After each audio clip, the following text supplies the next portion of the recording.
আবারও ছন্দে ফিরেছে ব্রাজিল। রদ্রিগোর গোলে ইকুয়েডরকে হারালো সেলেসাওরা। দলে সে তারকা নেইমার নেই, তবুও দুর্দান্ত পারফর্ম করে ইকুয়েডরকে হারালো ডরিবলের শিষ্যরা। 2026 বিশ্বকাপ বাছাইয়ে গত 4 ম্যাচে জয়শূন্য ছিল ব্রাজিল। শেষ 3 ম্যাচের মধ্যে সবকটি ম্যাচই হেরেছে ব্রাজিল। অবশেষে হারের বেগ তো ভাঙল ব্রাজিল। ইকুয়েডরের বিপক্ষে 3 পয়েন্ট পেলেও মাঠের খেলায় বেশ ভুগেছে তারা। দর্শক, আজ 7 সেপ্টেম্বর সকাল 7টায় মাঠে নামেন ব্রাজিল ইকুয়েডর। ঘরের মাঠে ইকুয়েডরকে 1-0 গোলে হারিয়ে যেন হাফ ছেড়ে বসেছে ব্রাজিল। আজকে ব্রাজিলের গোলে দেখা পেতে খুব বেশি অপেক্ষা করতে হয়নি সমর্থকদের।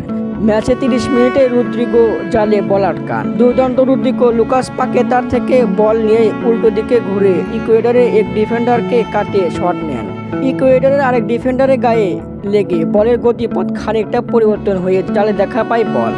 ইকুয়েডরকে হারিয়ে শুভ সূচনা শুরু করলো ব্রাজিল। ব্রাজিলের দ্বিতীয় ম্যাচ 11 সেপ্টেম্বর উরুগুয়ের বিপক্ষে। জিততেই হবে দ্বিতীয় ম্যাচ উরুগুয়ের বিপক্ষে। বিডি নিউজ, হৃদয় হাসান।